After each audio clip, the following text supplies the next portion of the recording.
Police সদস্য উদ্ধার কাজে গিয়ে ঘটনার পর ঢাকা খুলনা মহাসড়কে। প্রিয় দর্শক, একজন মানুষ যখন দীর্ঘদিন প্রবাসের থেকে যখন বাংলাদেশে আসার চিন্তা ভাবনা করে, উদ্দেশ্য করে, তখন বাড়ির ফ্যামিলির লোকজন হতাশ হয়ে যায়, উদার হয়ে যায় তাকে এক নজর দেখার জন্য। কিন্তু কিছুক্ষণ অপেক্ষা করলেই হয়তো বাড়িতেই দেখতে পারবে। কিন্তু গাড়ি ভরে সেই পুরো ফ্যামিলির লোকজন এসে যখন তাকে রিসিভ করার জন্য ঢাকায় আসে, এবং ঢাকা থেকে যাওয়ার সময় যে দুর্ঘটনার শিকার হয়েছে আপনারা দেখেছেন, একে একে 7 জন একই ফ্যামিলির নিহত হয়ে গেছে। আল্লাহ পাক দুনিয়ার থেকে তাদেরকে বিদায় করে দিছে। সবাই তাদের জন্য দোয়া করব, আর এই ঘটনাটি যেন কারোর জীবনে আর না ঘটে।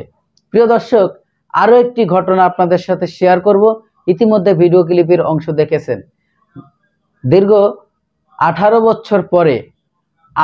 বছর পরে একটি সন্তান এসেছিল দুনিয়াতে কোল জুড়ে।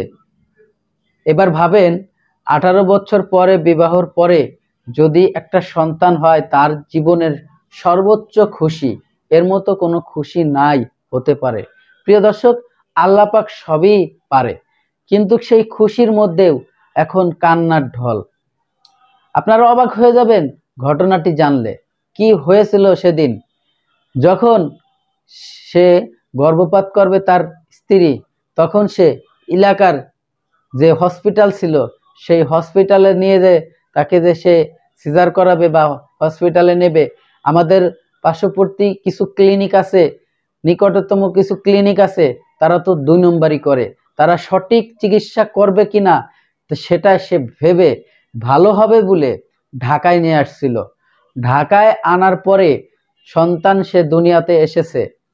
কোল জুড়ে তারা পৃথিবীর মানুষ খুশি হয়েছে, তার ফ্যামিলির সবাই খুশি হয়েছে, কিন্তু সেই খুশির মধ্যে যত দুঃখজনক বেদনাময় ঘটনা ঘটে গেছে। কি ঘটনা ঘটেছিল আপনারা হয়তো বুঝতে পারেন নাই। আপনারা কান্নাকাটি করতেছে, একে একে 4 জন লোক দুনিয়া থেকে বিদায় হয়ে গেছে, তারা হয়তো আর ফিরে আসবে না। প্রিয় দর্শক, কি হলো, কি হয়েছিল এই ঘটনার পিছনে? একটি মাইক্রোতে তারা পুরো ফ্যামিলি সহ চলে আসছিল সেই খুশির সংবাদ পেয়ে। বাড়ির 4 জন ফ্যামিলি মেম্বার ছিল, 4 জনই চলে আসছিল। তারপর আসার পরে গাড়িটা যখন যাচ্ছিল ফিরে তাদের বাচ্চা নিয়ে, সেই গাড়িটা অ্যাক্সিডেন্ট করে 4 জন মানুষই দুনিয়া থেকে বিদায় হয়ে যায়, শুধুমাত্র বাচ্চাটা থেকে যায়। একে একে 4টা গণকবর হয়েছে।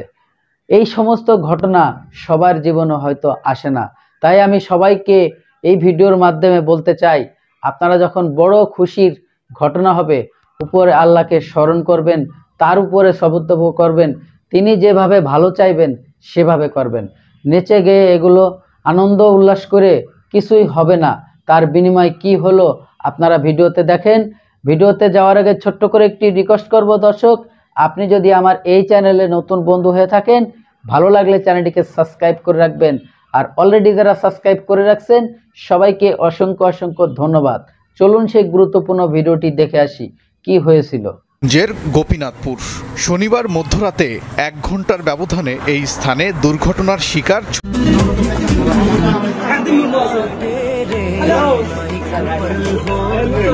দাবি একটা ছেলে হয়েছে, এই ছেলে যদি বাঁচতে পারে এইটা আপনার করিয়ে দিন।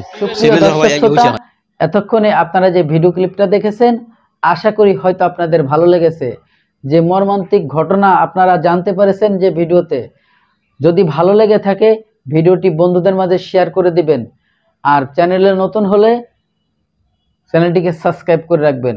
সবাই ভালো থাকবেন, সুস্থ থাকবেন। আল্লাহ হাফেজ।